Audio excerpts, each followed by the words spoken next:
So that's Monday, April 19th, 2021, coming up on Roland Martin Unfiltered. The defense and prosecution presented their closing arguments in the Derek Chauvin murder trial today. The jury is deliberating.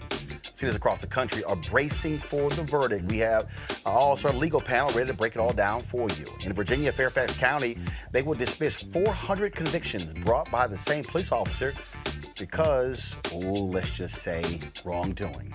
In Prince George's County, Maryland, the state's attorney has a list of officers not credible enough to testify, yet they're still on the force. We will talk with her. In Florida, Governor Ron DeSantis signs his anti-rioting bill into law. The Dream Defenders say it's an anti-protest bill. We'll be joined by their executive director. Republican Congresswoman Marjorie Taylor Greene announces she plans to introduce a resolution to expel Democratic Congresswoman Maxine Waters from Congress. Such an idiot.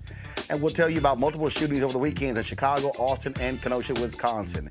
And in my weekly book club segment, we'll look at white evangelical racism. Folks, it is time to bring the funk. I'm Roland Martin Unfiltered. Let's go. He's got it. Whatever the biz, he's on it. Whatever it is, he's got the scoop, the fact, the find. And when it breaks, he's right on time and it's rolling. Best believe he's knowing. Putting it down from sports to news to politics. With entertainment just for kicks, he's rolling.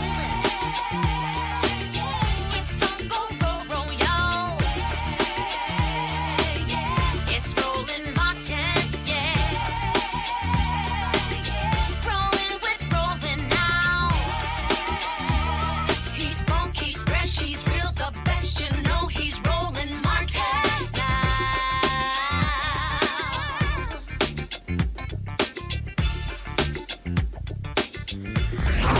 Martin! Folks, a pivotal day in Minneapolis where ex-police officer Derek Chauvin is on trial for the murder of George Floyd. 3 weeks of testimony boils down to final arguments presented by the defense and the prosecution. Here's a roundup. This use of force was unreasonable. It was excessive.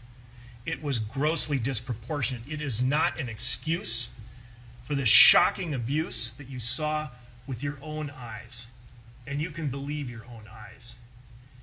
This case is exactly what you thought when you saw it first. When you saw that video, it is exactly that. You can believe your eyes. It's exactly what you believed. It's exactly what you saw with your eyes. It's exactly what you knew. It's what you felt in your gut. It's what you now know in your heart. This wasn't policing. This was murder.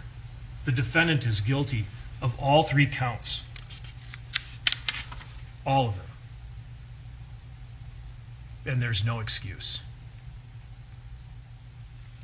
His heart failed because the defendant's use of force, the 929, that deprived Mr. Floyd of the oxygen that he needed, that humans need to live.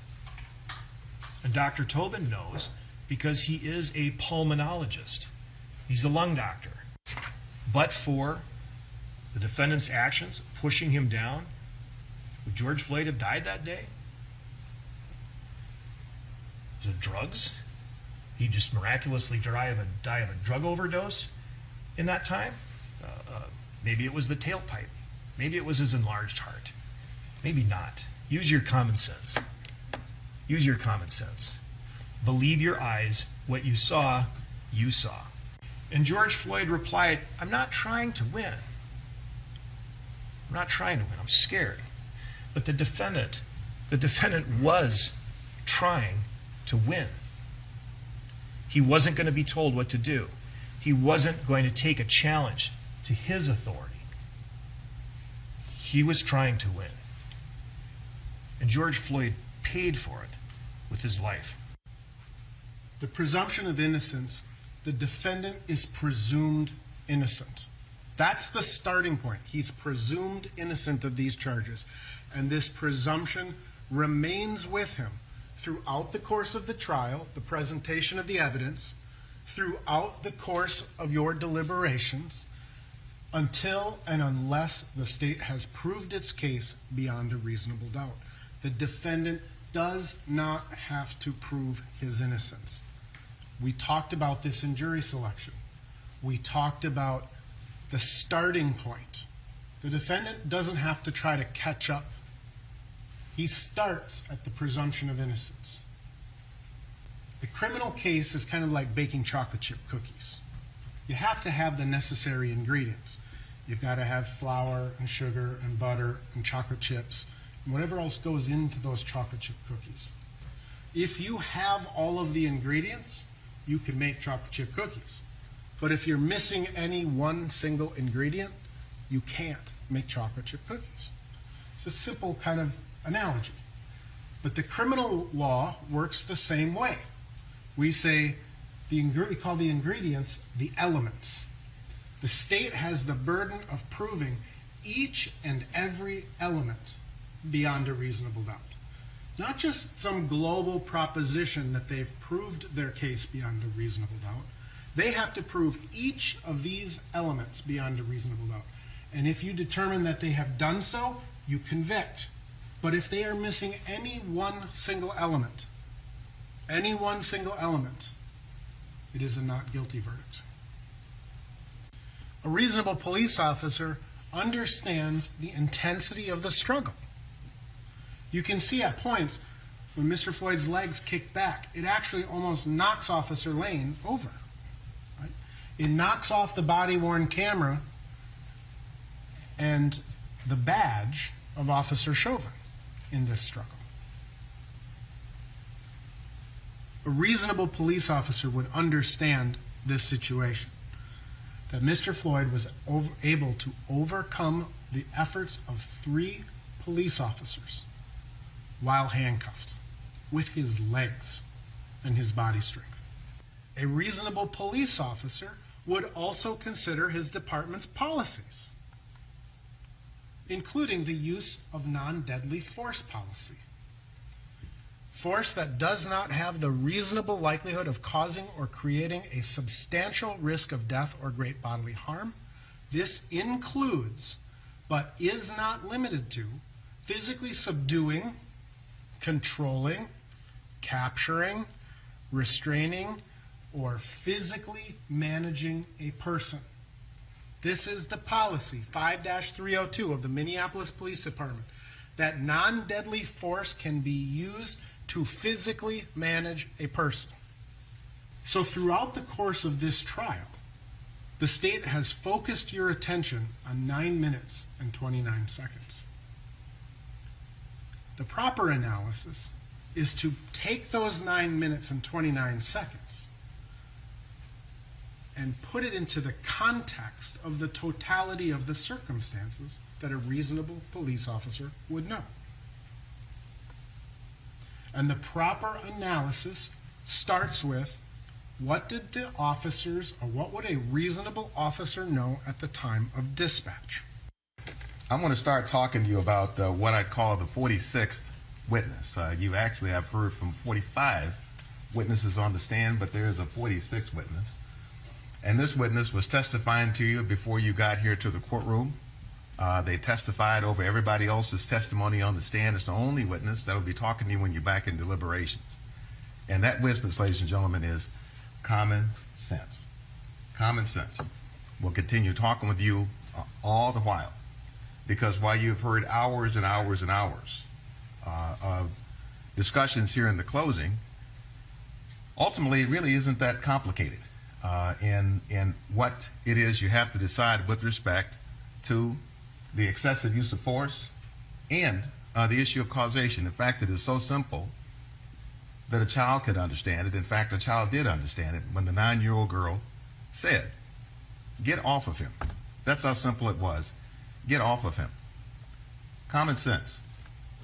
Why is it necessary to continue applying deadly restraint to a man who is defenseless, who is handcuffed, who is not resisting, who is not breathing, who doesn't have a pulse, and to go on and do that for another 3+ minutes before the ambulance shows up, and then to continue doing it?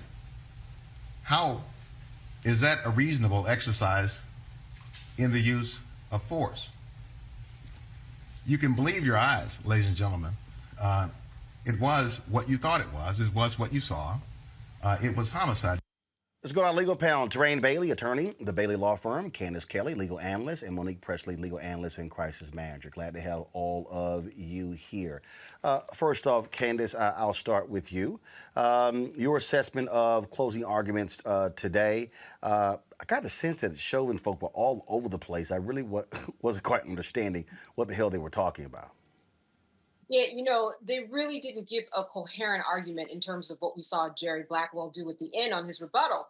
We saw how he just decimated their argument and went step by step as to what they were trying to present, and basically saying, like the soundbite said, just listen to your common sense. They're going to talk to you about causation. They're going to talk to you about heart disease and meth and fentanyl. They're going to talk to you about exhaust, right? Carbon monoxide. But when we look at that, all of those Jerry shredded. And I think that we got not only just a good idea about what jurors we're going to have to grapple with, but what just good lawyering is overall. We saw that. There was a good story to tell, and Jerry Blackwell especially told it very, very well. Monique, your assessment?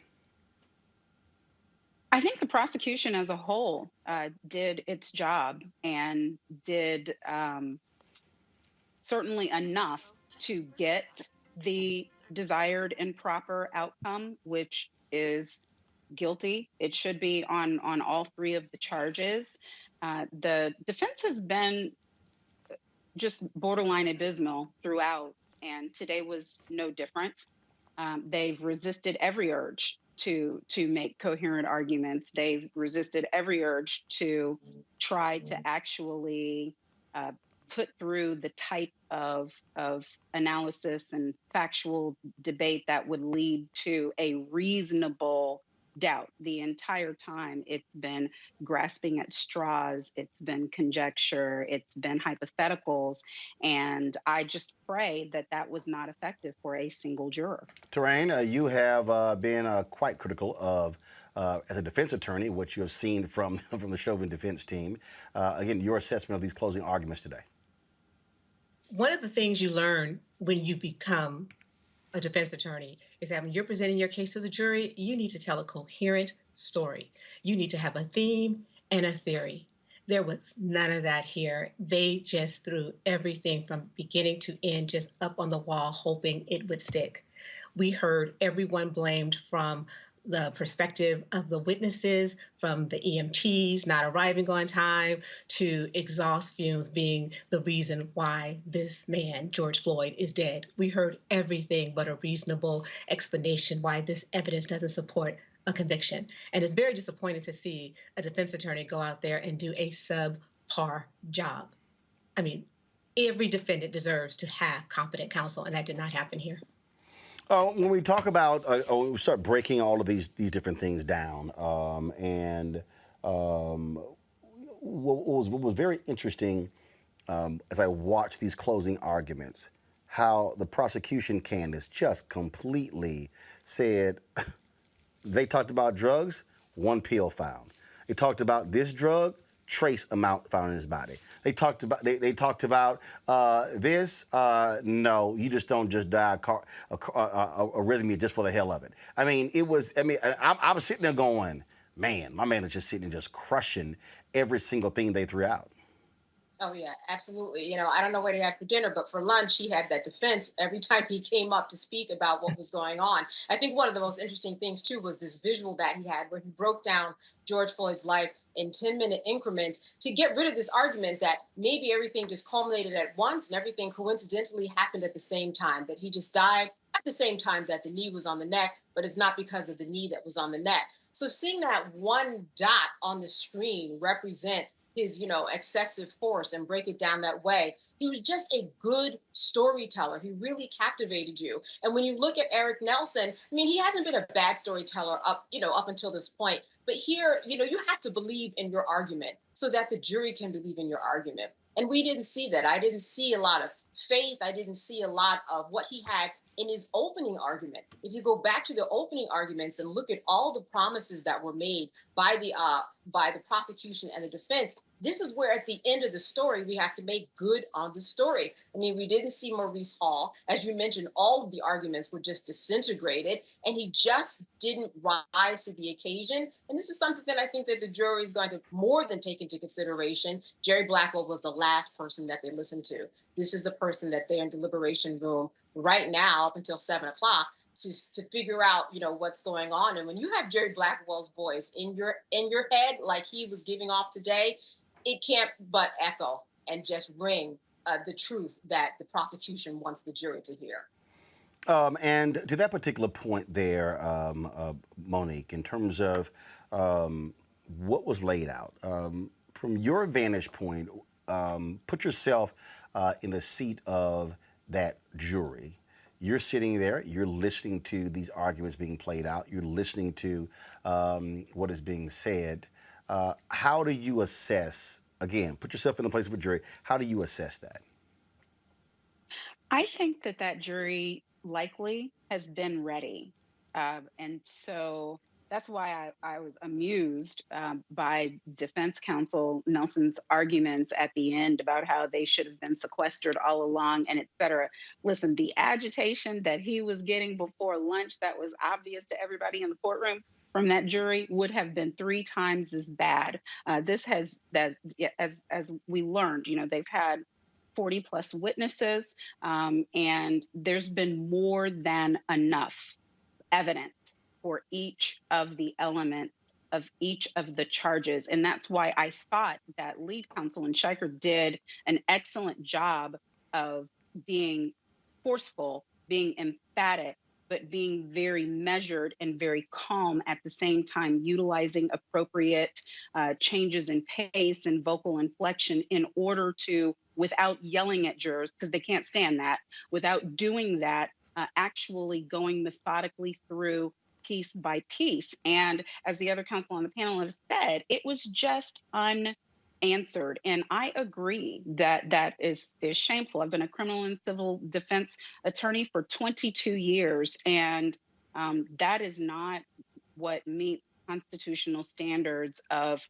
adequate defense. And as I have said all along, I've been looking at it thinking, are they going for insufficiency of counsel? Because this is a terrible job. So without being able to actually look at the jurors and see who was paying attention and who wasn't, all I could say is I know that they heard enough, and I couldn't understand for the life of me why defense counsel kept insisting on playing that video. That video was murder to their case, and there was no shine that they could put on any part of it that assisted them. I would have had to been forced to play that video on cross. I didn't understand it watching any day of the trial, and I didn't understand it today. I'd be like, what video? The one of the things that was interesting took place, Terrain, when it came to this nonsense dealing with Congresswoman Maxine Waters. Okay, before I play that, at noon, when they broke for lunch, there was a news conference. The George Floyd family, attorney Ben Crump, Congresswoman Joyce Beatty was also there. Reverend Jesse Jackson Sr. Here's what Congresswoman Beatty had to say. Thank you. I'm here on behalf of our 56 members of the Congressional Black Caucus, several of them with us today. We come today in solidarity with the Floyd family, with all of the street fighters, the activists, the congressional people, because today it is not Minnesota versus all police. It is about Minnesota versus Derek Chauvin. And in the words of George Floyd's daughter, my daddy will change the world. This verdict today changes the world. Thank you. All right, so this weekend, Congresswoman Maxine Waters was in Minneapolis, and then she said this to protesters.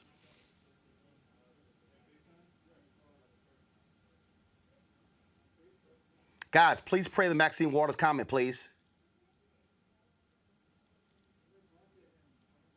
Okay, so here's the deal. Let me find it myself. All right, so this weekend, okay, thank you. I need y'all to come on, play it, please. And so, yes, I would like to see the bill in Congress pass on police reform, but I know that the right wing, the racists, are opposed to it, and I don't know what's going to happen to it, but I know this, we've got to stay in the street, and we've got to demand justice. As a black man, despite all of the efforts, I feel like nothing changes. And George Floyd is waking so many people up, yet nothing has happened, despite the rhetoric. Like, what needs to happen that's different this year than all the years before? We're looking for a guilty verdict. We're looking for a guilty verdict, and we're looking to see if all of the talk that took place and has been taking place after they saw what happened to George Floyd, if nothing does not happen, then we know that we've got to not only stay in the street, but we've got to fight for justice. But I am very hopeful, and I hope that we're going to get a verdict that will say guilty, guilty, guilty. And if we don't, we cannot go away. And not just manslaughter, right? I mean... Oh, no, not manslaughter. No. This is guilty. for murder. I don't know whether it's in the first degree, but as far as I'm concerned, it's first degree murder. Congresswoman, what happens if we do not get what you just told? What should the people do? What should protesters on the street do? I didn't hear you. What happens? What should protesters do?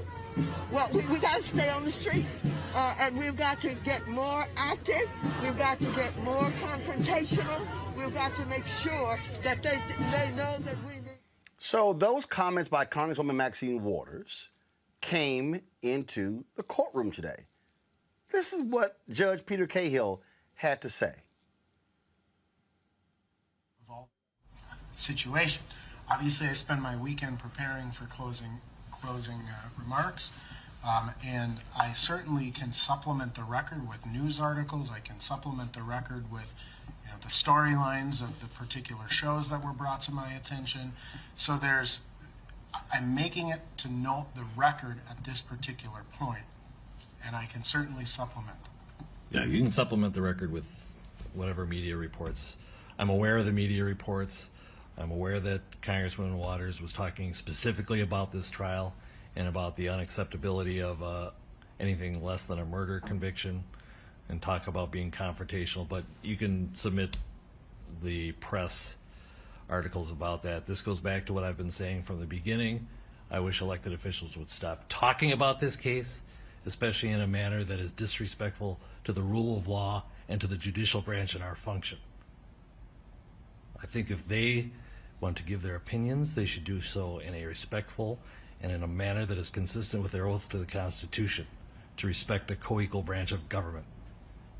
Their failure to do so, I think, is abhorrent, but I don't think it has prejudiced us with additional material that would prejudice this jury. They have been told not to watch the news. I trust they are following those instructions, and that there is not in any way a prejudice to the defendant beyond the articles that we're talking specifically about the facts of this case. A congresswoman's opinion really doesn't matter a whole lot. Terrain, I'm sorry. What the hell was the judge talking about right there? As if Maxine Waters doesn't have the right to give her opinion? I have no idea. He's talking about a congresswoman speaking to uphold the Constitution, and the right to protest is a constitutional right. These people have the right to gather and to speak their minds and their hearts in a civil way. He can't quiet her. So if you listen to the news all weekend on every conservative talk radio show, you heard commentators talking about the verdict and what was going to happen and people preparing for anticipated riots. You heard different people talking about this case. So why should Maxine Waters have to be silent? It makes no sense. This judicial officer, he overstepped the line by trying to dictate to another branch of government what they should do. When Maxine Waters, she never spoke of the court. She never spoke of him personally. So he was far outside of the scope of what he should be doing from the bench today. But Monique, even if she did, she's not a participant in the trial. I mean, so then to say that, oh, you may now have a basis of an appeal? There's no basis for appeal based on what Maxine Waters said, because everything that everyone else is saying on television, us having this conversation here, could be considered a basis for appeal using that logic. So she is not a party to this case. There is no gag order precluding anyone from Congress and even commenting. So where he's going with that is truly showing his slip is hanging. He's showing where he is as far as his political views and wanting to silence that woman. Monique? So I'm of two opinions. I've already tweeted out one of them. It's odd to me that everyone from the current president and vice president of the United States to world leaders to local and state officials have made comments about the wrongfulness of George Floyd's death, the hideousness of his killing and its criminality. Everyone has said something about that. So to call out this one congresswoman's opinion, we know that Congresswoman Waters can be a lightning rod, and those that apparently are of this judge's ilk can't resist the urge to comment. I'm of another opinion, though, candidly, as a career officer of the court, I understand that judges are very serious about the sanctity of juries, about protecting juries. And there was a conflating of any number of things in Congresswoman's comments where she was saying it should be guilty, guilty, guilty. And they asked her, if it is not, what do we do? And that's when she said, you know, we stay in the streets, we do this, we do this. Well, I think we stay in the streets no matter what this verdict is. I think putting one dirty cop in a jail cell doesn't fix anything except for one dirty cop went into a jail cell. And I think that this case was handled the way that justice requires, in that the state brought appropriate charges. Keith Ellison did an excellent job of leading the prosecution team that is volunteering their time. They did one of the best jobs I have seen prosecutors do in prosecuting a case, especially a case against police officers, and they have proven their case. So then it's in the hands of a jury. And I am not prepared to say that if one juror hangs this trial and leaves them with a mistrial, that we storm the streets because of a mistrial. That is the justice system that we supposedly all believe in. That is the Constitution in motion, not out of motion. And we know already it is harder than anything in the world to prosecute a police officer, to actually get a guilty. And that's why from the beginning, I've been saying, I don't care how good a job they do. I don't care how much this should be a slam dunk. It may not be. So I am one who wants measured expectations, and I am one who is consistently pointing out that there is a long game here. So the part where Congresswoman Waters was talking about the Justice and Policing Act and how we need those reforms, I'm with wholeheartedly. But anybody who's saying, if we don't get the right verdict here, then we storm the streets, I don't think that they're thinking about this the way that we all have to in order to see real and lasting change. Candace, it's just ludicrous to listen to that particular judge. She needs to respect the rule of law. I'm sorry, you're a judge. Did the First Amendment somehow just go out the window and she can't offer her perspective and opinion? Listen, and she didn't tell us anything that we didn't know. If the verdict doesn't come down the way that the people and the masses wanted to come out, they're going to continue to hit the streets. There was really nothing that she added to what we already knew was going to happen if something doesn't happen in court in terms of a guilty verdict. Now, on the other side of this, let's see what Eric Nelson is doing. He's got a file. It's about this thick, and it's called his appeal file. And he's got the fact that the plea deal was told earlier than it was supposed to be, or let go. The $27 million settlement was, kicked 2 jurors off the juror. He's got this. He's got the way that the prosecution was kind of suggesting that they were lying or not telling the truth or not telling the whole story. So he's got to get it in because that appeal is coming. And so at the end of the day, that is what this was about. He's building that file, and it's not a very light file. Right, and that's also what the judge's comments were about, because he's the one who could have sequestered the jury and chose not to. So if the jury has now heard things that he believes the jury shouldn't have heard, that's not the fault of the people who are out there using their free speech to say them. That's his responsibility, because he knew that he had a high-profile case where people were making all kinds of opinions. And if he wanted to ensure that the jury didn't hear anything while they were in trial or while they were deliberating, he had a very effective way of getting that done and chose not to. So that's Absolutely. The appealable issue. It's not the comments of the Congresswoman. It's the judge who may have made an error. And that's, if we get any kind of conviction, that's going to be in the file. All right, folks. So I agree with you about that, because the judge had the opportunity from the outset to set the tone for the jurors and to restrict what they had access to. So why this heightened concern today, based on one statement made by Maxine Waters? It seems to me that they're just exaggerating. It's pretty hyperbolic, in my opinion. Maxine Waters has been pretty vocal about her expectation for this trial, the expectation for the treatment of the family, and the respect that needs to be shown to Black Lives Matter. Personally, I'm not a fan of any planned protest. Anyone who's talked to me knows that I wish the Black community would go silent. They have planned for us to protest. They have planned for us to be in the street. And while they know that's our anticipated response, is our typical response, what would happen if we would be silent? The power in our silence. They wouldn't know what we were thinking and what we were doing. They've already planned for us to stay in the streets. I say we take a different approach and have a more impactful approach, but not everyone agrees with me with that. Clearly, Maxine Waters doesn't agree with that, and that's okay. But I think as a Black community, we need to start thinking about where can we put power in our protests? Can we go silent and increase that power? All right, folks, I'm going to ask all three of you this final question. It's now in the hands of the jury. Do you believe that this jury is going to come back with a guilty verdict for Derek Chauvin? Train, you first. As I listened to the defense closing argument, I had to wonder about his perspective and what he saw in a juror that made him think that there was a juror in that box that would follow his line of closing. There had to be someone he was speaking to because you only need one.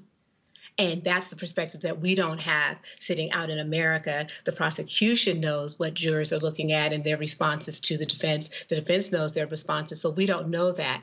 I'm hopeful that based on the jury selection, that and based on the evidence, this is a rock solid case. The defense had an opportunity to take this Jenga block and poke holes in it and try to weaken the foundation of this case.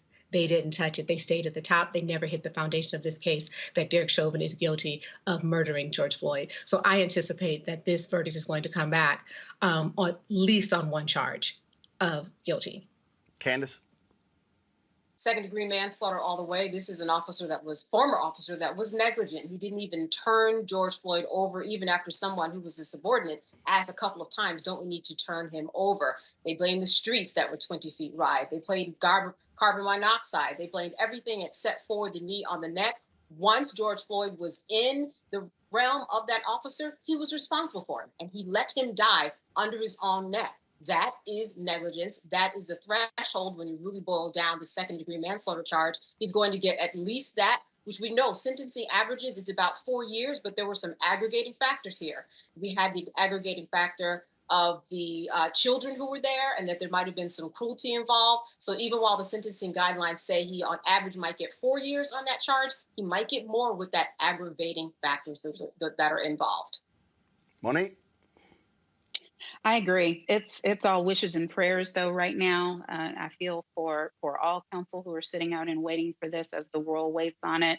I don't know that they will get the depraved mind that's necessary for the top of the charge list. I think I agree that second-degree manslaughter may be easier to reach, but hopefully at a minimum, they will get to the bottom of the charge list and all be able to come to some agreement that they can't do a full and complete not guilty, but without being able to see and assess those jurors and to know whether there's been like one person sitting there frowning at the prosecution the whole time, not willing to take notes, not buying into any of it. We just can't tell. All right, then. Terrain, Monique, Candace, I certainly appreciate it. Thanks a lot. Thank you. Thank you, Roland. All right, folks, we come back for this break. Fairfax County, 400 cases dismissed because of a shady cop and cops in Prince George's, Maryland. Folks, the DA says, I don't even want them testifying on the stand because I can't trust their word. All that next on Roland Martin Unfiltered. I believe that it's movement time again. In America today, the economy is not working for working people. The poor and the needy are being abused. You are the victims of power, and this is the abuse of economic power. I'm 23 years old. I work 3 jobs. Work 7 days a week. No days off. They're paying people pennies on the dollar compared to what they profit, and it is time for this to end. Essential workers have been showing up to work, feeding us, caring for us, delivering goods to us throughout this entire pandemic, and they've been doing it on a measly $7.25 minimum wage. The highest check I ever got was nearly $291. I can't take it no more. You know, the fight for 15 is a lot more than about $15 an hour. This is about a fight for your dignity. We have have got to recognize that working people deserve livable wages. And it's long past time for this nation to go to 15 so that moms and dads don't have to choose between asthma inhalers and rent. I'm halfway homeless. The main reason that people end up in their cars is because income does not match housing cost. If I could just only work one job, I could have more time with them. It is time for the owners of Walmart, McDonald's, Dollar General, and other large corporations to get off welfare and pay their workers a living wage. And if you really want to tackle racial equity, you have to raise the minimum wage. We're not just fighting for our families, we're fighting for yours too. We need this. I'm going to fight for it until we get it. I'm not going to give up. We just need all workers to stand up as one nation and just fight together. Families are relying on these salaries, and they must be paid at a minimum $15 an hour. $15 a minimum. Anyone should be making this to be able to stay out of poverty. I can't take it no more. I'm doing this for not only me, but for everybody. We need 15 right now.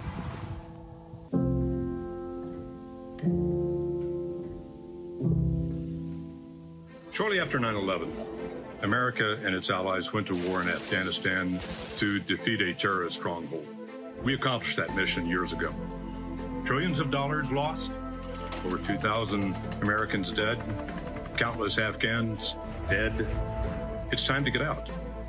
Many presidents have tried to end the war in Afghanistan, but President Biden is actually going to do it.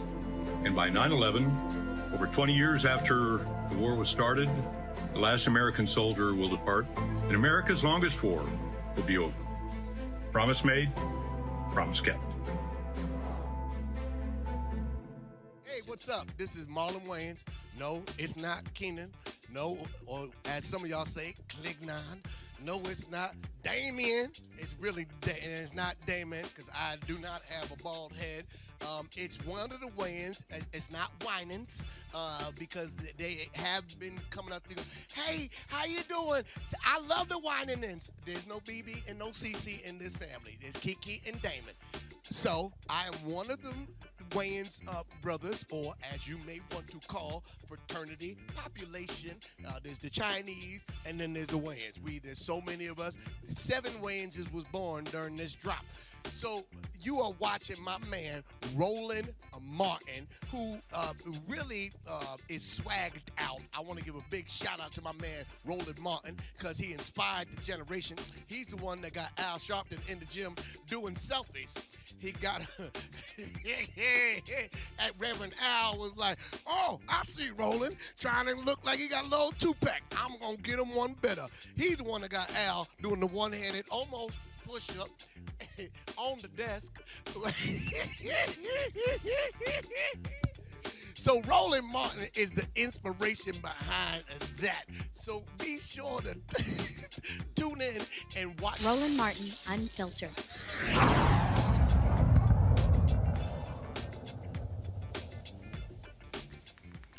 Folks, in Fairfax, Virginia, more than 400 convictions may be overturned there. A judge is moving to throw out the convictions because a former patrol officer is accused of stealing drugs from the police property room, planting them on innocent people during illegal traffic stops. Jonathan Freitag resigned in May of 2020 after the FBI joined Fairfax County in a criminal investigation after receiving a tip in July 2019. A year later, he was hired by the Brevard County Sheriff's Office in Florida, who found no disciplinary records in his file. Freitag was involved in 932 cases in his 3 years as an officer in Virginia. Brevard County has launched an investigation into the cases Freitag handled. He has denied any wrongdoing, and he has not been charged. Let's go to my panel and talk about this here. I mean, this is crazy. When you think about it. And so Avis Jones-DeWeaver, leadership strategist, joins us right now. We also are joined by Julianne Malveaux, president emerita and economist at Bennett College, and we'll be joined later by our third panelist. This is crazy, Avis. And for all the people, again, they go, oh, just a few bad apples. You're talking about the planting of drugs on people. And this guy gets another job. If you are a lawyer and you are disbarred, you don't get to easily just go to another state and keep practicing law. No, you lose your law license. Absolutely. This is ridiculous. First of all, that is just absolutely sadistic, what he did. We all know what the long-ranging implications of that are. You know, he probably got people convicted on felonies that stay on their records, precludes them even after serving their time of being able to get jobs oftentimes that will ask if you've ever been convicted of a felony. There are so many ways in which that has repercussions on your life, potentially for the rest of your life. So the fact that this man serially framed people in this way is disgusting. And you're exactly right. The police in this nation are uniquely protected from having to face personal responsibility for their illegal and immoral and just disgusting actions. This is why, once again, the Justice and Policing Act is so important, because one of the provisions of that act is to create a database where policemen who are fired due to misconduct would be kept there so that other police departments would know what happened. There are so many things wrong with this picture. It's just hard to even sum it up in one quick sentence. It's a whole bunch of things wrong, and they all need to be changed. Julian? This boy needs to go put up under the jail. Not in the jail, but up under the jail. This is some craziness. DC firefighter, at the time, a father of a 5-month-old was framed. 400 cases. But what this does tell us, and I think Avis is absolutely right, it tells us that this is a pattern in practice in policing. And we, in our community, can take it back to post-Reconstruction. We could look at the 1920s and 30s where people were accused of attacking a police officer who was not attacked. There are just so many cases. The Justice and Policing Act not only must be passed. When the young people began to say defund the police, I was like, I don't know about that. I'm there now. Let's just start over. Just fire all these Maryland farmers. Those who know me know what I just fire all these Maryland farmers and start over. Require, as they do in Europe, 2 years to 3 years of training. Make them have college degrees in a number of areas, sociology, not just criminal justice, sociology, psychology. Turn them into human beings, because too many of them, as we see from Derek Chauvin, are not. Look, we see examples of this all the time involving these police officers, and the thing, and we've heard this talked about repeatedly, because we saw in the case of the cop who killed Tamir Rice. You cannot have a cop engage in this kind of activity and just easily be able to go find another job. Those folks should not be in law enforcement. They should not have a badge and a gun. There should be, Roland, some kind of registry for people who are so-called law enforcement officers, that you do pass some national standard, and if you mess up, bluck up, that you then are removed from that registry.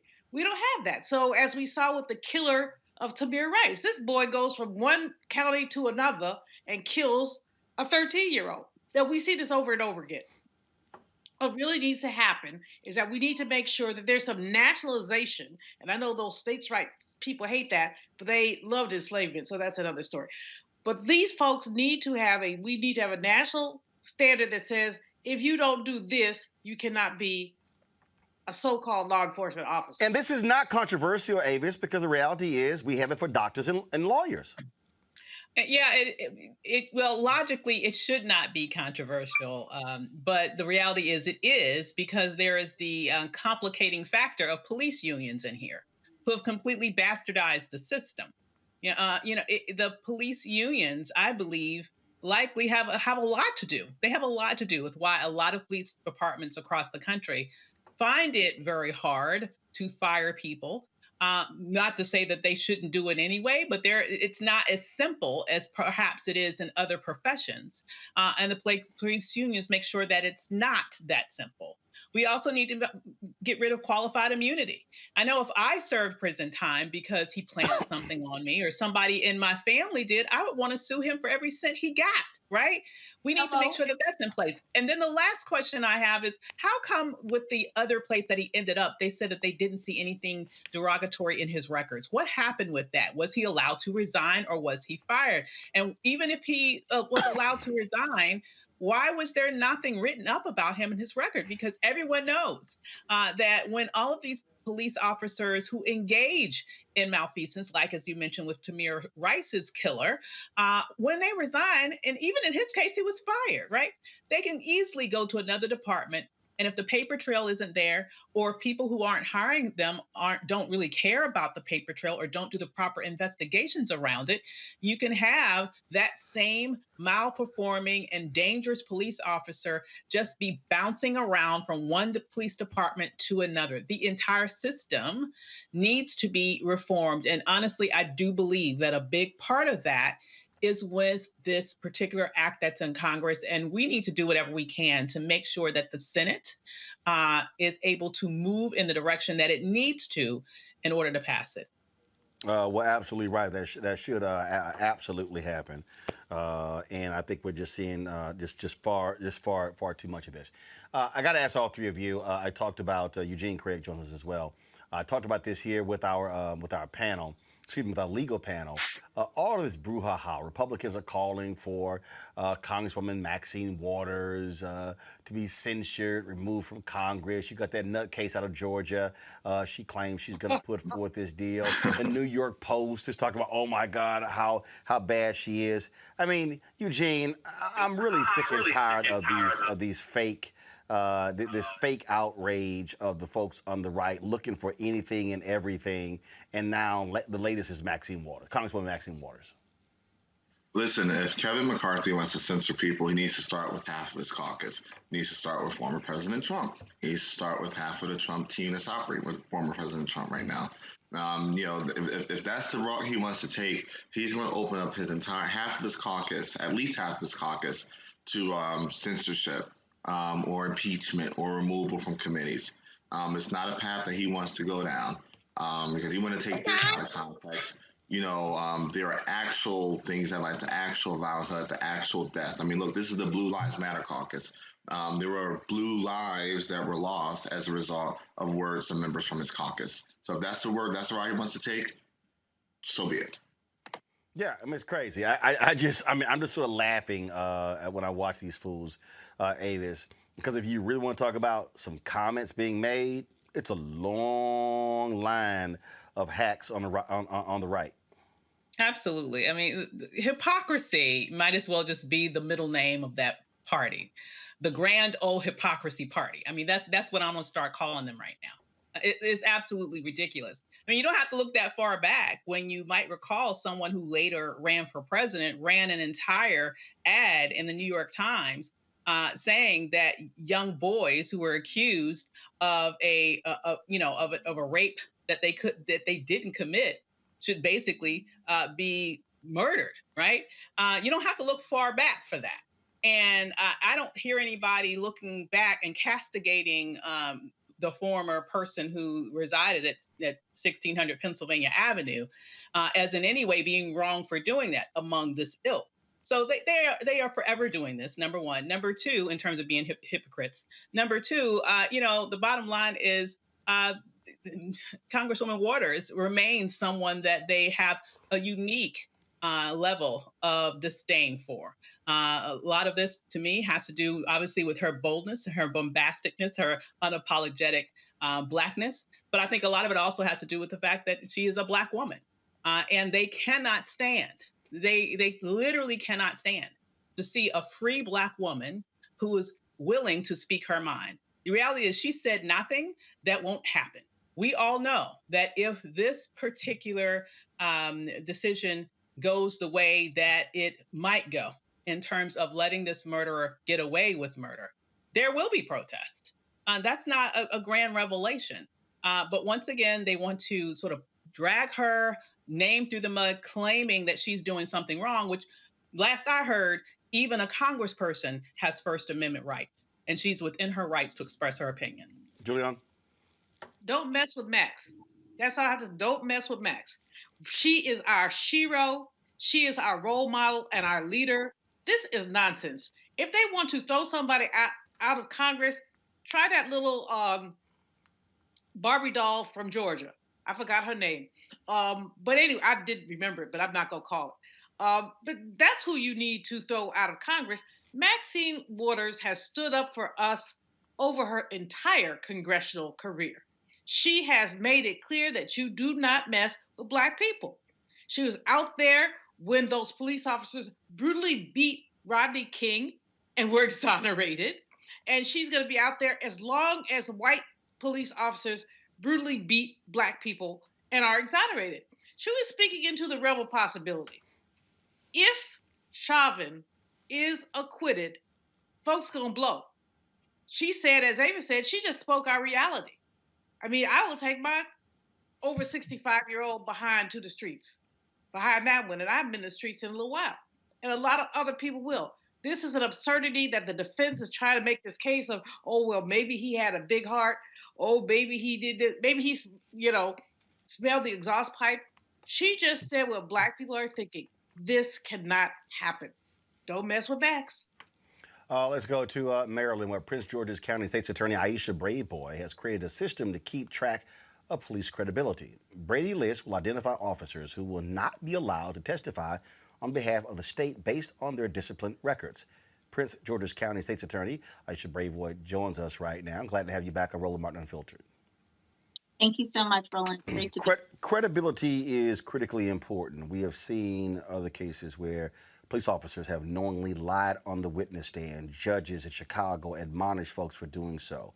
What happened here? How bad did it get for you to say, I got to create a list of cops who I simply can't trust on the witness stand? Well, we've always had the responsibility and the duty to disclose information that may tend to impeach a government witness. And so that was as a result of Brady versus Maryland, the 1960 Supreme Court case requiring the state to turn over exculpatory and impeachment material to defense counsel. But what I decided was that, looking at our cases, we want our cases to be about the underlying case, not about the credibility of the officer. So we looked at the officers who have lied on the stand, who have exhibited bias, and we've determined that those individuals will no longer be sponsored by my office to serve as witnesses in our cases. How many folks are we talking about? How many cops? So we have about 15 that we have determined that we will not call to testify in cases. That list could potentially grow depending on the officer's behavior. This is really all about holding our officers accountable like our citizens and our residents expect us to. We want to be represented and have the law enforced by people who have integrity. And as the prosecutor, I have to trust the information and the investigations conducted by these officers. And so it is my duty to also hold them accountable and send the message to all of the departments that operate in my community that I will not tolerate officers who are not credible, who are biased, who exhibit prejudice against members of our community. So here's what jumps out at me. If there are officers who have knowingly lied on the stand, how are they still cops? Well, that's a really good question. And that is really a question for the department, for the administration, how they will choose to move forward. But we are in a system right now, we are operating in a system where the system is being reformed in every way. And so what has been tolerated in the past can no longer be tolerated. We're setting the standard in our office, and we're hopeful that the rest of our law enforcement community will follow suit. And what has been the response from the police department, from the leadership regarding this list, and also the police union? Well, I can tell you that the department did take our actions very seriously. I believe that they have removed those officers from any duty that involves interfacing with the citizens and residents of our county. And the union, of course, is not extremely happy about this move. However, I think that everyone has to agree that there's one set of rules. They have general orders. They are required to be truthful. And if they are not truthful, and if they act in a way that brings upon a question about their credibility and their ability to do their job in an unbiased way, that's on them. And so my job is to do my job, which is to hold everyone accountable. Just like I hold individuals accountable for committing crimes in our community, I have to hold our officers accountable for integrity and for being good, honest people who can investigate and enforce the law fairly. This is obviously, you know, we're seeing this focus all across the country on police accountability. And there's so much trust that is placed in the words of police officers. And we've seen so many other cases. The Laquan McDonald case, where they lied. They just flat out lied.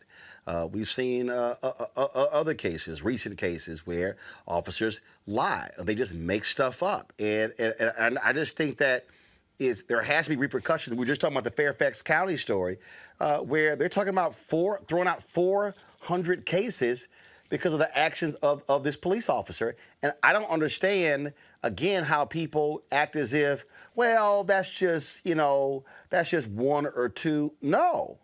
I mean, 15 is considerable for a list like this. Well, and let me just put it into context. We have about 1,500 police officers in Prince George's County and on the Prince George's County Police Department. We also have 26 municipalities within our county, and so each of them have police forces. So while the majority of the individuals who are on the list are from Prince George's County Police Department, there are other municipal departments that have officers that we believe are questionable and will not place on the stand.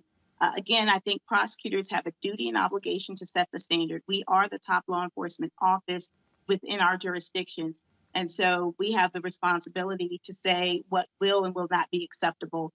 And I believe that the departments that are within our jurisdiction will take heed to what we are doing and will make changes in their policies, their practices, and how they treat officers who have credibility or bias issues. So we're hopeful by setting this tone, sending this message, that there will be changes.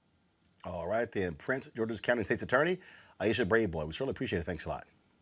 Thank you. All right, then, folks. Got to go to break. We come back. We're going to talk about this ridiculous, crazy bill signed by Florida Governor Ron DeSantis, an anti-protester bill. The Dream Defenders say they are not done fighting this. That is next on Roland Martin Unfiltered. You see what's happening. It's not just in Georgia. It's here in Florida and in 43 states across the country. Last year, I had my voting rights restored with an assist from the Florida Rights Restoration Coalition. I did it for myself, but also for my future. Having children, I realized I could make a difference. So I got my voting rights restored, got registered to vote, and I got my vote in through the Postal Service since I was working out in California during the football season. Now, they're trying to undo that, and the hard work of so many others. They're taking away drop boxes, making it hard to vote by mail, and they're still trying to make returning citizens pay for a poll tax just to vote. Now that we know what they're trying to do, let's stop them. Here's how. Call your legislators, call your members of Congress, and start by signing our petition at morethanavote.org/protect. The fight is not over. We're just getting started. Help us help you and protect our power. Hi, I'm Kim Burrell. Hi, I'm Carl Payne. Hey, everybody, this is Sherry Shepherd. You're watching Roland Martin Unfiltered.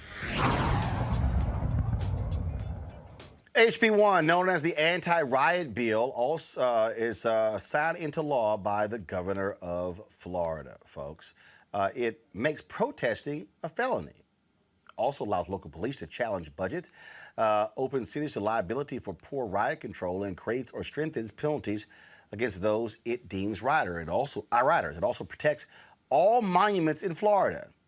In a statement, DeSantis said, in part, if you riot, loot, harm others, particularly law enforcement, you're going to jail. We're not going to end up like Portland. The bill has been signed and takes effect immediately. Joining us now is Naila Summers, co-executive director of the Dream Defenders. Now, glad to have you on Roland Martin Unfiltered. So, explain this bill. I mean, it's anti-rioters, but this actually goes much further than that. Much further. This is Ron DeSantis's campaign promise to his base. He announced this back in September of 2020, in the middle of a summer of uprising, after he ignored the pandemic for months and months and months, right? People were in the streets grieving, hurting. And this was his answer. This is what he came to Florida with, HB1. At the time, he called it the most comprehensive bill of its kind. It's a combination of anti-defund legislation, anti-protest legislation. It gives free rein to vigilantes to hit protesters with their cars. It also protects Confederate monuments. So he threw the kitchen sink at us here in Florida. And it's what he's telling his base that he can do with us. And it's his campaign promise. One of the things that that was even crazier, he wanted to expand the state stand your ground law. And this is from the Miami Herald, that to justify the use of force against people, go to my computer, please, against the people who looted or impaired businesses and would have barred people from getting state benefits or state jobs if they were ever convicted of participating in a violent or disorderly assembly. But a state senator said there were parts of it we felt were not appropriate to fit within this bill. I mean, this is what they were doing. And what they're doing here, again, what he's doing here is mob intimidation statute, first-degree misdemeanor for a group of 3 or more people to try and change someone's viewpoints by using violence or the threat of violence, punishable by a sentence up to 1 year in jail. The law will also criminalize the practice of publishing a person's personally identifying information, such as addresses or phone numbers, to harass them online. Floridians will also not be allowed to post bail until they make their first appearance in court when arrested for a number of crimes, including theft and burglary during a state of emergency. Then the one that's interesting here, under the law, any person who without permission tears down any type of memorial dedicated to a historical person, an entity, or an event or a series of events would face a second-degree felony punishable by up to 15 years in prison. In prison with no bail, right? And we saw this all over the country. People in the streets were saying, we cannot revere these old monuments. And that was one of the first things that Ron DeSantis mentioned in his bill, is locking people up, holding people accountable for defacing monuments. And we know that in Florida, that absolutely means Confederate statues, Confederate flags. They're all over this state. And so, 15 years is what he's telling us. If anybody were to deface anything, I mean, that's writing with a marker, that's, covering it up with a flag, that's anything. Now, here's what I also find to be real interesting. Republicans love talking about local control, big government. Go back to my computer, please. The law allows states' attorneys in each judicial circuit or a member of a city commission to appeal local police budget reductions. The appeal will be subject to review by the governor's office, which ultimately would rule whether it needs further review. Okay, the Herald article goes on to say, if it does, a separate commission, which includes the governor and the Florida cabinet, will have the final say on whether the local government should approve, amend, or modify its spending plan. How in the hell can the state tell a city elected by taxpayers how they should govern their city when it comes to the police? All under the guise of protecting law enforcement. Roland, that's the cover for this whole thing. This monumental, violation of our First Amendment rights in Florida. He's saying it's to protect law enforcement, all of it. So a municipality, a city could say, you know what, we want 10 less cars, police cars this year. We're going to put that little money somewhere else. And it would have to go through the state attorney. And that was an amendment that got added because originally that approval had to go all the way up to the governor.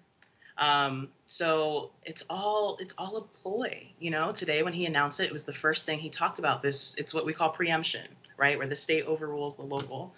And it's the first thing that he talked about this morning when he announced the bill. He was so proud of it, so proud to be able to overrule cities. And we are not going to have defund the police here in Florida.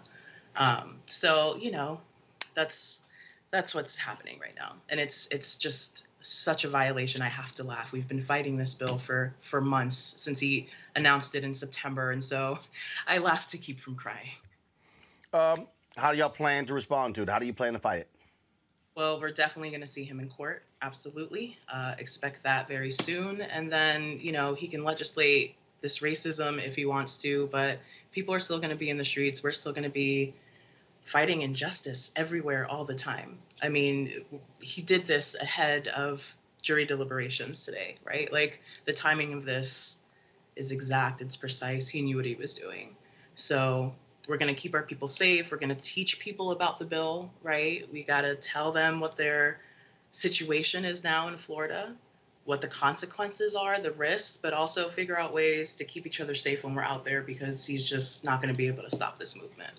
All right, then. Nyla Summers, Co-Executive Director of the Dream Defenders. We appreciate it. Thanks a lot. Thanks, Roland. What we're seeing here, Eugene, is Governor Ron DeSantis running for re-election next year, and really this is all about 2024. This is all about him trying to appeal to these right-wing conservatives, trying to be as Trumpian as he possibly can. That's all this comes down to. This is a 2024 re-election, and it's also a 2022 re-election and 2024 presidential run that he's laying out. This is where the dangerous of like some of the wildest parts of the far right come into play, because when you have people like DeSantis in power, they're able to actually put some of these things into motion, in the law and the policy. People get hurt. People are going to be hurt by this. But I do think that it looks with my knowledge of the Constitution, the First Amendment, I would love to see how this plays out in court. You cannot, make illegal a citizen's right to address grievances against their government under the First Amendment, and that's exactly what he does here. What do you make of this, Julian? Again, this crazy, outlandish bill that's now signed into law in Florida? Well, crazy and outlandish are the nicest things we can say about it. But here's the other piece, Roland. This will go to court, but it will go to a Supreme Court that's inclined against citizens. So there's a fight that's going on. I'm so happy that you had Naila on to talk about this. But the fact is that 43 states have figured out ways to restrict citizen rights, from voting rights to other rights. And we saw this before in Congress, where people want to send you to jail because you protested. Now, they didn't send the fools who stormed the Capitol to jail until after a while, and they still haven't found all of them. They could find them if they wanted to. So I think that, Ava said something, I think, in a previous segment about hypocrisy. IHOP. They think it's pancakes. It's International Hypocrisy Operations Program. And that's what we have here. We have hypocrisy and more.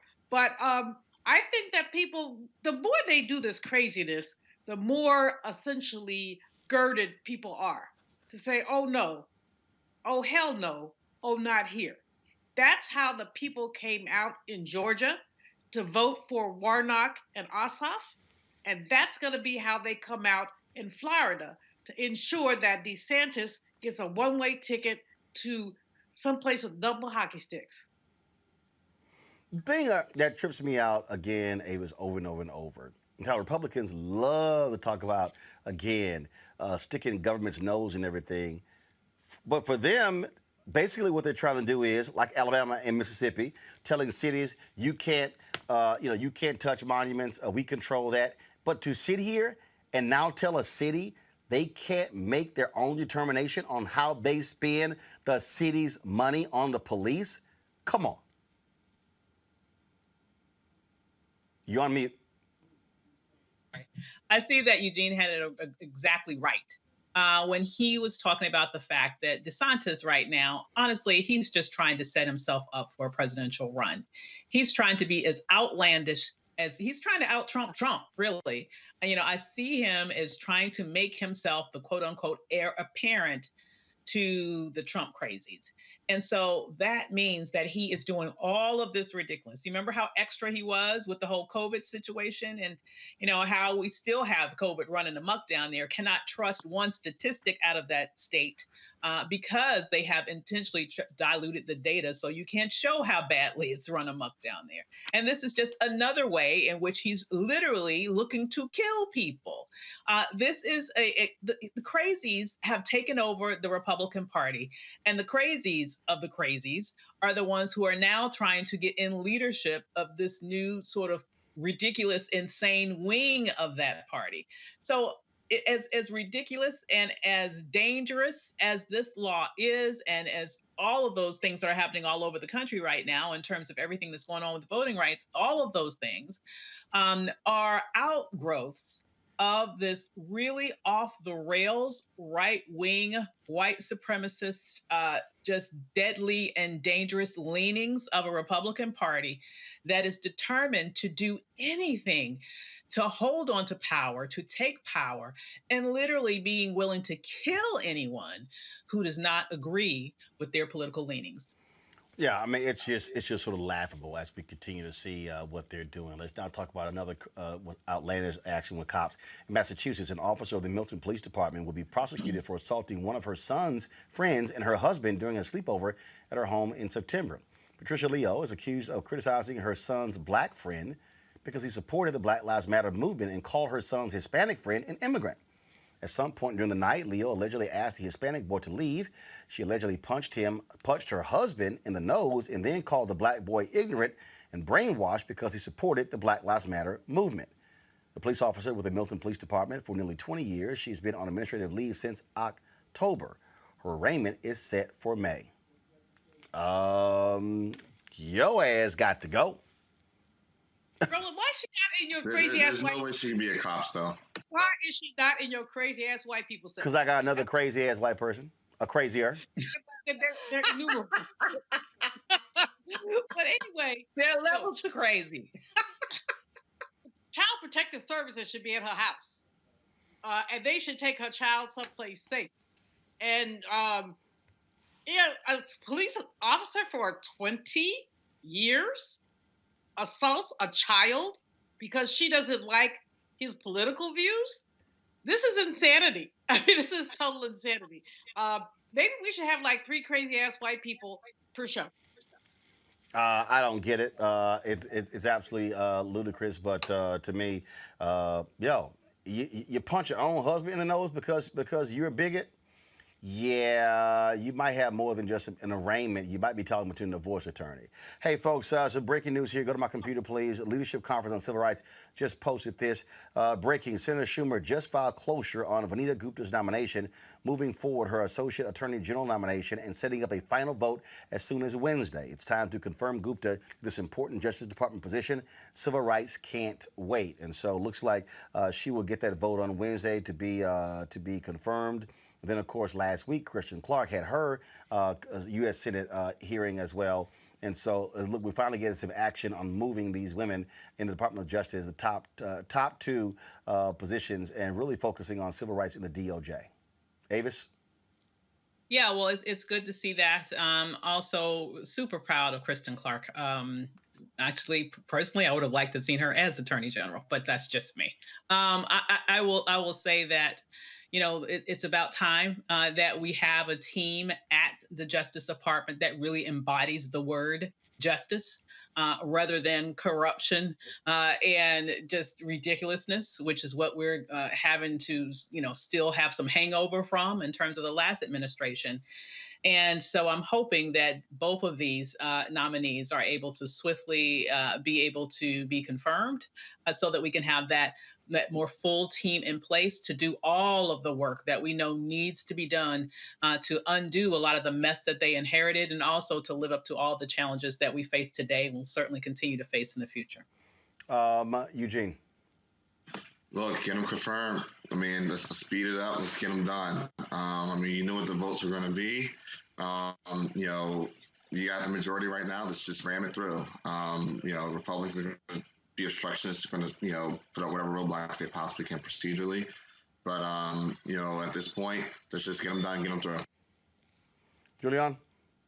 I absolutely agree. I'm with Avis. Kristen Clark could have been the attorney general. I wish she had been. But, Biden was doing payback on Merrick Garland in terms of what happened to him with the Supreme Court. Both Kristen and Vanita Gupta deserve to be in the positions they've been nominated for. And if Republicans can't cross the line on this, you know what? Smuck them. If Democrats hang together, and I hope that that Quisling from West Virginia doesn't start flipping and flopping. But if Democrats can hang together on this, we will have some very good people in the Justice Department. It will be justice, not just us white people. I gotta run this by y'all real quick here. Kroger is having a few issues, y'all, because somebody posted a story here on social media where Kroger was closing 2 Southern California stores over $4 per hour hero pay ordinance. Kroger then responds with this tweet: grocery stores operate on razor-thin margins, and these mandates increase our operating costs by 20 to 30% depending on market, putting any struggling store in jeopardy. Okay, folks saw that, and then, they decided to whoop their ass. First of all, this is the CEO pay for the Kroger CEO, Rodney McMullen. He made $21.1 million in fiscal year 2019. All right, so they hit him with that. Okay, all right. So let me show you this here. Y'all gonna really crack up after this one here. Then they also posted this about Kroger. Kroger dropped in this statement Kroger's strong fourth quarter performance and how well that they did. Okay, so they hit them with those receipts on social media as well. But this is the one that I really cracked up. Kroger had a conversation with investors. Their fiscal 2020 highlight: identical sales without fuel grew 14.1%. Digital sales grew 116%. Their brand sales are $26.2 billion. Their operating profit was $2.8 billion. Adjusted FIFO operating profit of $4.1 billion. It's a little hard, Eugene, to make the argument, oh my God, $4 per hour for employees increase is going to somehow drive us out of business when you did $2.8 billion last year. I mean, look, I'm not privy to how Kroger operates their business model. I know, some supermarket chains operate on a store-by-store basis, although they may have a parent company. But most supermarkets are small businesses. Many of them are franchises. While the Kroger Corporation made that $2.8 billion across all their stores, what may affect one market one way may affect something a different way. But it's not wise, Julian, to try to clap back some folks bringing up, this is just going to cause us, this is going to raise our expenses 20 and 30% when you're touting your numbers to Wall Street. Roland, here's the thing. Food costs have gone up. Anybody who has gone to the grocery store in the last year has seen food prices tick up for any number of COVID reasons, but for other reasons. And this man is making $789,000 more than the average employee. This is absurd. Eugene, I'm going to have to dismiss your argument out of hand when you talk about, store by store by store by store. It's a corporation. It's a national and international corporation that is essentially making money from hungry people, from people who need food. And the heroes pay that the counties have asked for is nothing more than fair. When we look at what's been going on, these supermarket people, despite COVID, have gone to work, wear their masks, do their things, restock the shelves, take care of us when we check out, and often are subject to abuse. I was at a grocery store the other day, Roland, I'm going to take your advice one day and start carrying my camera around. I did tell this white person, I said, have you ever heard of Roland Martin? She said, why? I said, because you would be a crazy-ass white person. But anyway, she would not put her mask on. And I said, ma'am, would you please put your mask on? She told me no. And my phone was in my pocket. I couldn't get to it in time.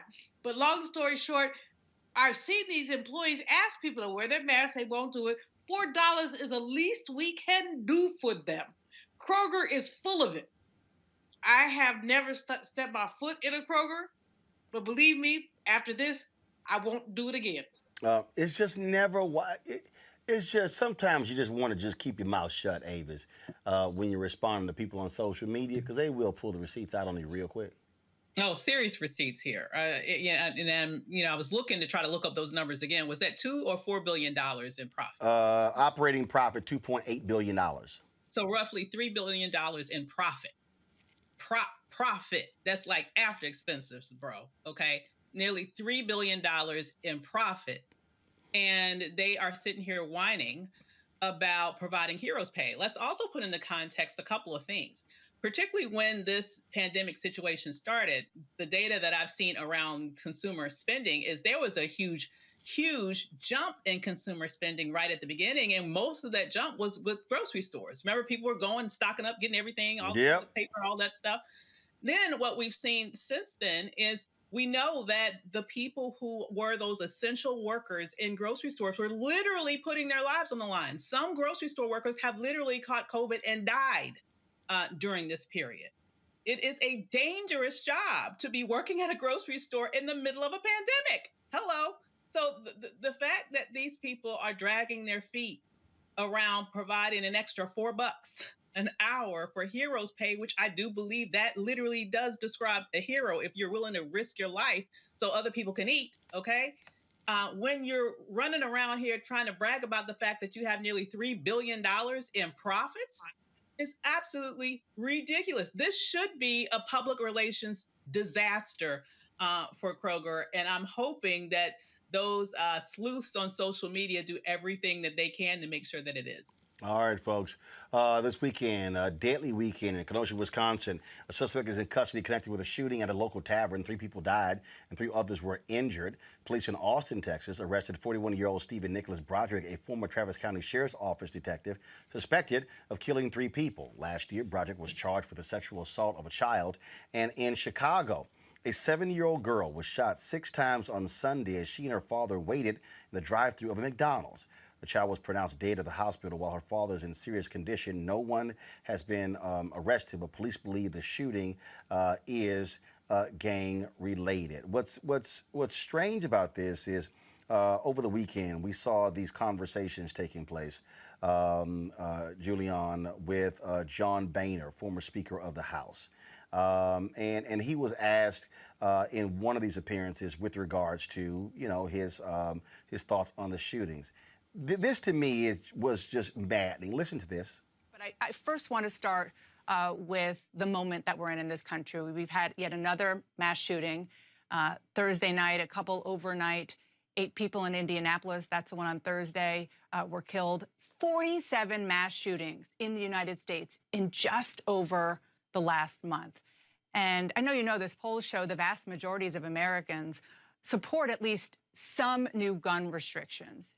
When you were Speaker, there were 20 first graders who were killed in Newtown, Connecticut. Looking back now, do you regret not passing new gun laws then? And do you want to see Republicans come to the table now, at least, to pass something? Well, back when Newtown happened, we couldn't find common ground with the other side. And, I heard the earlier segment, and hopefully there's some common ground to be found. I know that Senator Pat Toomey's been working on this across the aisle, trying to come to some agreement, and hopefully they'll find some common ground because this is, frankly, it's heartbreaking. I think it's embarrassing our country to the rest of the world, and we've got to find a way to deal with this problem. So this would be a top priority for you, if you were still Speaker of the House. Well, but I'm not. So those in power now are going to have to figure out what can be done. It's not about what everybody wants. It's a matter of what can be accomplished in a bipartisan way. It really pisses me off, Eugene, when politicians who didn't do a damn thing when they had the power now want to comment when they're out of office. I mean, that's the nature of politicians. Politicians that just give it to you straight are very, very far and few between because, you don't want any friends or appease people that way. What he probably should have just said straight up is that, We probably need to find a way that, to deal with, mass shootings and gun violence that still protects Second Amendment rights.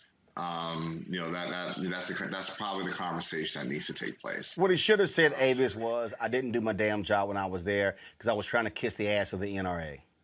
Absolutely. And now that I'm a punk, and I'm out of office, I can sit here and claim that, oh, well, those people who are there now should work in a bipartisan way. Now that we know that his whole party, quote unquote, is now run by the crazies who aren't at all interested in any sort of bipartisan action on anything. So it's very safe and very convenient that he feels this way now.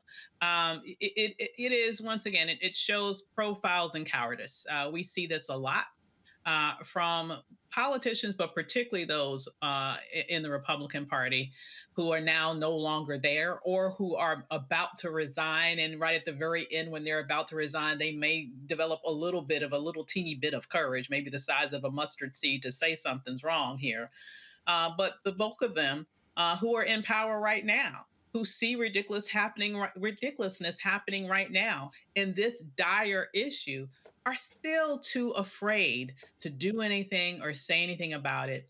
And we are living in a country that day after day are experiencing bloodbaths because we have politicians who are afraid to stand up and make the movements that they need to make in terms of legislation to put an end to this nonsense. Julian? There's an intersectionality here going on. It's not just about the laws, although the laws are extremely important. It's not just about the action that Republicans, and they're not a party, they're a cult, but that those people take.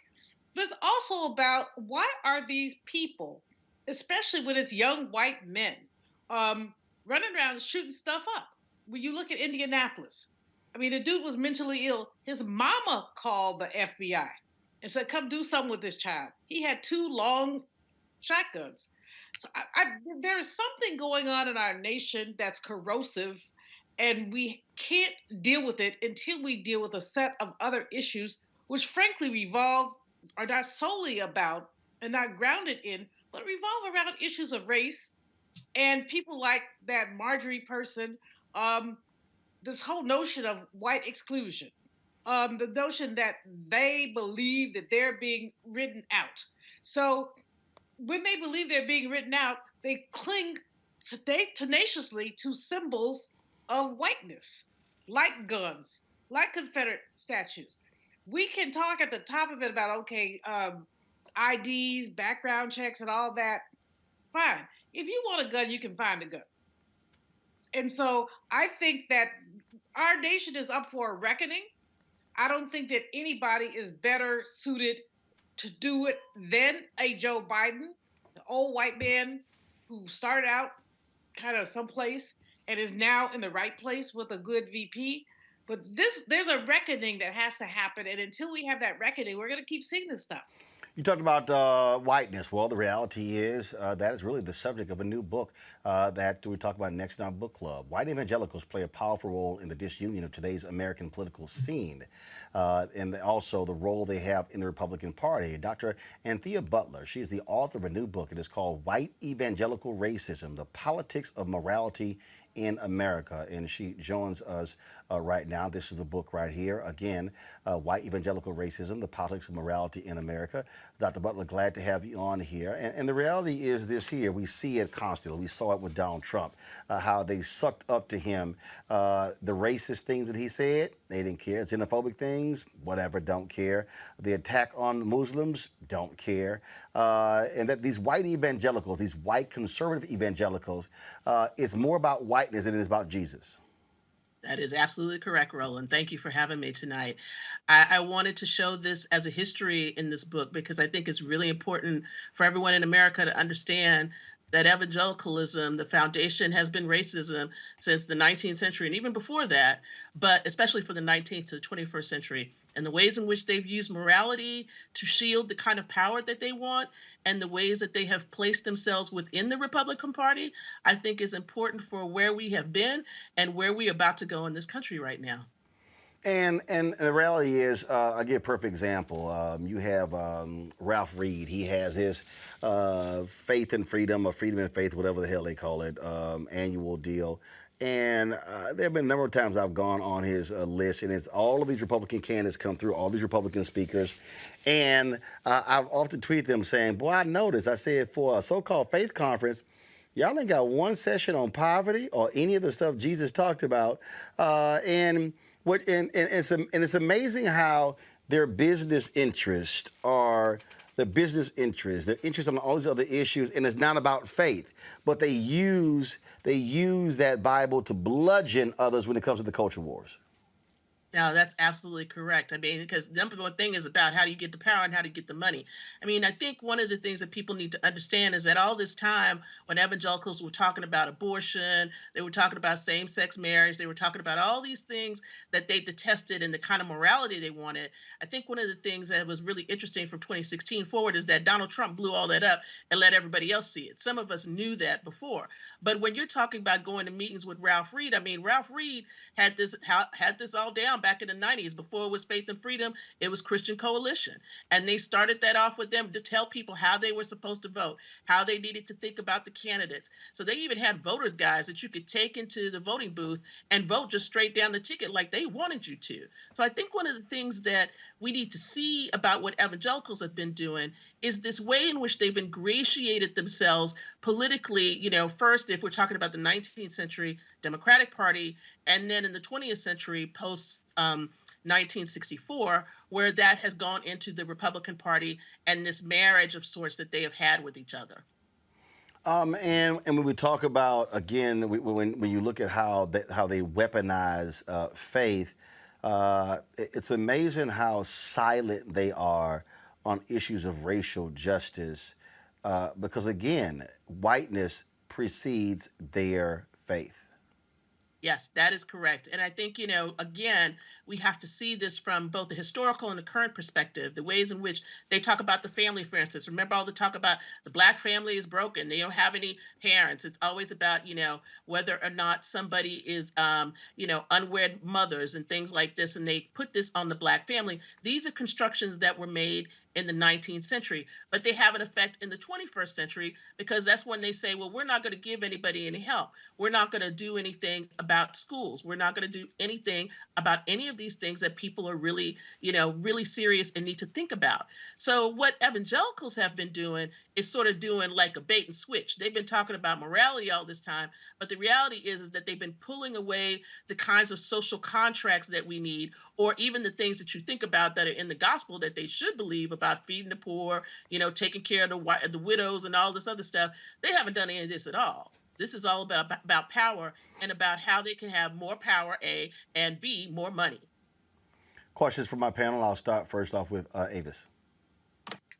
I find this to be a very intriguing topic because, I may not be the best expert on religion, but it seems very clear to me that when you look at white evangelicals and how they behave versus what Christianity supposedly stands for, I'm so excited that your work is exposing it for what it is, being based in protecting whiteness versus Christianity.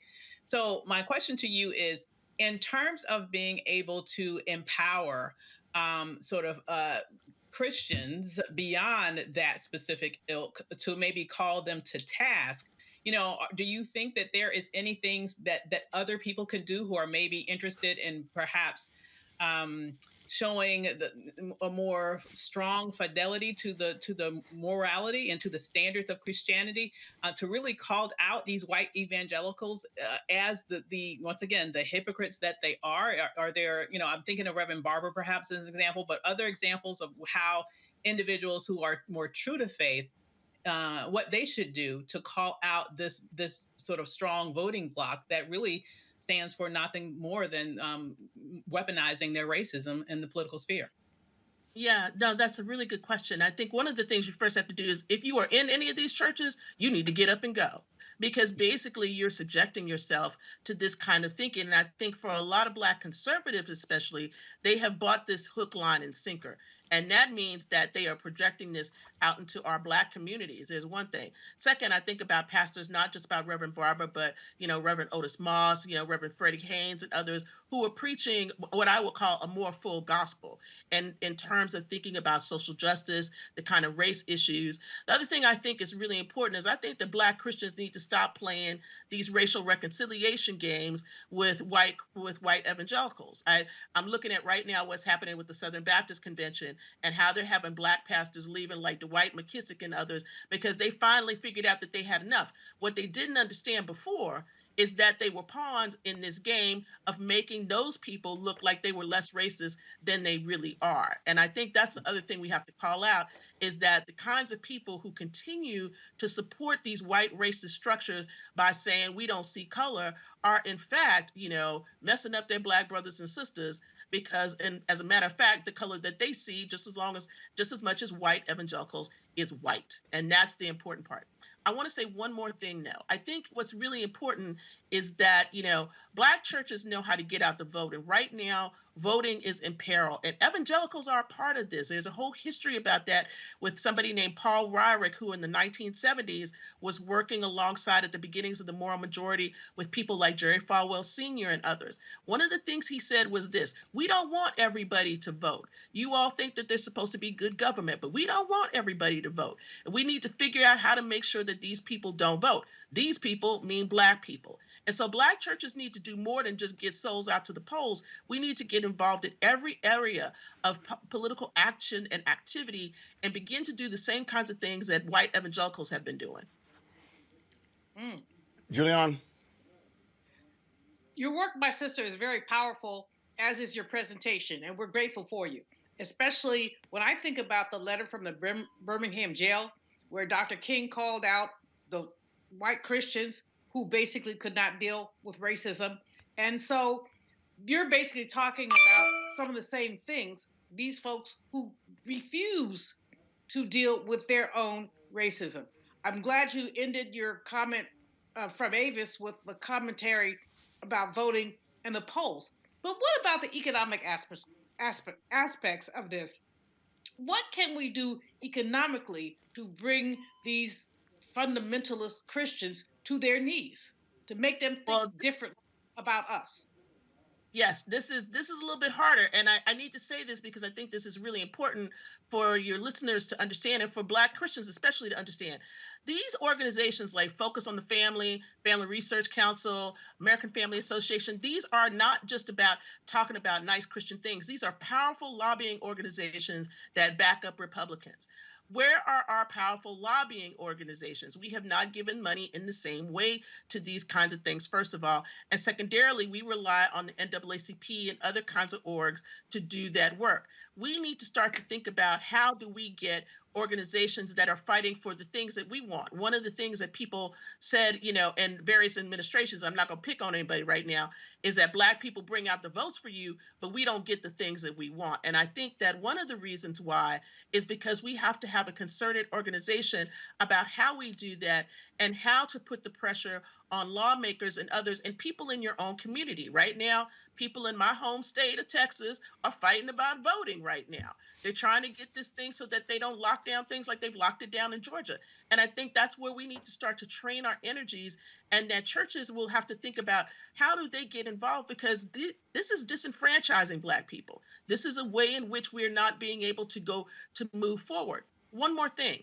I think a lot of times what we don't even consider are the ways in which white evangelicals are embedded in law enforcement and how that works out. This whole Blue Lives Matter thing, the ways in which, the police get sacralized. This organization that was raising money for that boy in Wisconsin that went and shot 2 people after the police shooting. That's a white Christian organization raising almost $1 million for a kid who went with a gun and shot people indiscriminately. Now, I ask you, how do we get through all of this? Well, one thing we have to do is to begin to realize that these organizations are there, and that, again, if you are a Black person, stop giving money to this and start to think about the ways in which you can empower organizations that are fighting for the rights of people in a much more broad way than just these narrow ways that you have been. Because I think a lot of people out there are giving their 10% to white churches and white leaders that don't need their money. Eugene. I appreciate you being here. You kind of answered my question with your last answer. But I guess to maybe reframe it a little bit, with the blackening and browning of America, I would presume the same is going to happen within the Christian community. What were some of the tactics that maybe some of the organizations can take to prepare for that, to assume those mantles of power and those mantles of influence? As the blackening and browning happens, the power of white evangelical is going to either be super compact and limited to certain regional areas, or just be diluted altogether. And Black America needs to be prepared to step into that fold and assume that and fill that power gap. Well, you would think that, but when you have people who have a stranglehold on power, that's going to be a little bit more difficult, because while you say that, Black and brown people will be able to get that, I want to remind you that during the Trump administration, we had over 200 judges appointed, and then you also had 3 Supreme Court judges appointed. So this is not a game. This is really serious in the ways in which the people will have to think strategically about maybe the demographics are changing, but how do you change the power structure? The power structure cannot change unless we have people at every level of government. We begin to have different kinds of people at every level of government. So what I mean by that is people who are willing to think about the ways in which power has been used in malfeasance kind of ways. And to think about how we're going to prepare for that is to think about, are our organizations strong enough? That's first of all. Are we linking up with churches to think about that? How do we think about getting equal pay for everybody? You were just talking about Kroger. It is a shame that Kroger is doing what it's doing right now, and there's no excuse for it. There's just none, because they make millions and millions of dollars. But at the same time, I think economic pressure is really important. There is a question about, whether or not people should be boycotting Georgia. And there was questions that Stacey Abrams didn't want that, and other people wanted boycotts of certain things that happened in Georgia. I think people have to use the power that they have at hand to start to make these organizations pay attention to things. But until we decide to make a concerted effort, like Republicans and evangelicals have together, to be involved in the political system and not just getting elected, but also making the structures underneath those elections, to hold firm. I think that's really important. Last thing, now this is going to be the thing that hurts everybody's feelings. I think that many of these churches and religious organizations in this country probably need to pay taxes, because they've gotten away with this for a very long time. We see all the stories. There was just a story today about a pastor, I believe somewhere in the DC area, that got 1.5 million PPP money and just used that to buy a bunch of cars. Excuse me. This is ridiculous. And I think that it's not just the ways in which people take money from the government, but it's also the ways they fleece people in order to buy jets and all of this kind of stuff. And we joke about that. But there's a real serious part of this where evangelical Christianity has turned into a real business, and we need to start considering it that, and we need to start taxing it. All right, then. All right, folks, here's the book again. Show it, please. The book is called White Evangelical Racism, The Politics of Morality in America by Dr. Anthea Butler. We appreciate it. Thanks a lot. You're welcome. Take care. Thank you, Roland. All right. Thank you very much. All right, folks. Real quick, I'm going to first of all, let me thank Eugene, Avis, and Julian for being part of our panel today. I certainly appreciate it. Thank you so very much. And as well as, as well as, of course, our legal panel, we thank them as well. Let me give you a shout out to the folks who joined our fan club: John McCall, Cornelia Ojukwu, Miriam Dries, Charles Bell, Derek Thomas, Rosetta Fulwiley, Veronica Robinson, Edgar Easterlong, Doris Lowe, Gina Watson, Melanie Tittle, C. Harris, Ruby Hightower, Barbara Jones, Lynette Hadley. Hey, got this note here. I slept on you for a minute. Thank you for waking me up to the content that dictates why we experience daily tribulations. Monday through Friday, from what I see on YouTube, there's not a close second place to your show. Keep doing what you're doing. I'll be a contributor here on out. And so, Bale, I certainly appreciate that. Thanks so very much. I enjoy real news, and you do bring that. I will get a second job in order to support the vision. Big screen, take Fox out. Cornelia, I appreciate that as well. Let's see here. We got this card right here. Dr. Carr suggested I was able to put together $2, $3, or $4. LOL. Well, a little bit more than that. Roland Martin Unfiltered is the best news information program in the country. I appreciate you. This is Veronica. Thank you very much for the news and service you practice. I always know I can go to you for the honest perspective you provide. And turn over. It took me forever to get the street address. Please add to the ticker tape in the homepage. All right, she's talking about the crawlers at the bottom. So, Keenan, go ahead and add our address to that. Let's see here. You're doing a very good job reaching the black people on YouTube, but you need your own network because a lot of blacks won't tune in to YouTube, but they will go to major channels and they don't get the real truth from those channels. Let's see here. Also, Dr. Carr, great to watch. Talk truth. Thank you for that. This brother says you will have your own network. Just be patient. And let's see here. I'm going to read a shorter one before I get on out of here. That's not it. And let me see if I can read a shorter one. Let's see here. Dear Mr. Martin, I just had to thank you for this show and all you do. I would like to help you reach your goal. Here's $100 to help you do the thing you do. Keep pushing and help us to understand more. I'm hooked on your show. That's Doris Lowe. So, folks, we certainly appreciate that. If y'all want to support what we do, if you give to YouTube, folks, we only get 55% of that. They keep 45%. So if you want to support us directly, please, Cash App, $RM Unfiltered, PayPal.me/R Martin Unfiltered, Venmo.com is RM Unfiltered, Zelle is Roland at RolandSMartin.com or Roland at RolandMartinUnfiltered.com. You can also support us, New Vision Media, Inc., 1625 K Street Northwest, Suite 400, Washington, D.C., 2006. All right, folks, that is it for us today. I certainly appreciate it. I know April 15th was Jackie Robinson Day, but I wanted to go ahead and rock my, I have 2 Jackie Robinson jerseys, and so I wanted to go ahead and rock it again in support of Jackie Robinson. And so, folks, thank you so very much. We will see y'all tomorrow. Y'all like the new background? We switched it out, so we had another one. And so put a little bit more blue in this one. The other one's like really, really blue. So we mix it up. So we don't want to throw some different looks at y'all, so I certainly hope y'all enjoy the show. Again, we got some phenomenal things being planned. I so wish I could share some of the stuff with you, but my goodness, I mean, it's going to be amazing. And tomorrow, I'm going to show you a preview of a new 6-part special we're launching next Monday on Facebook. You don't want to miss it, folks. It's going to be amazing. I can't wait. So tune in tomorrow, and y'all are going to get the first look. I'm going to show it to you first before I put it on social media, okay? So I'm going to show it here first. You want to tune in tomorrow I'm going to show you what we have that we're debuting next Monday, a 6-part series right here that we're in partnership with Facebook. And so you don't want to miss that. All right, folks, I will see y'all tomorrow. How?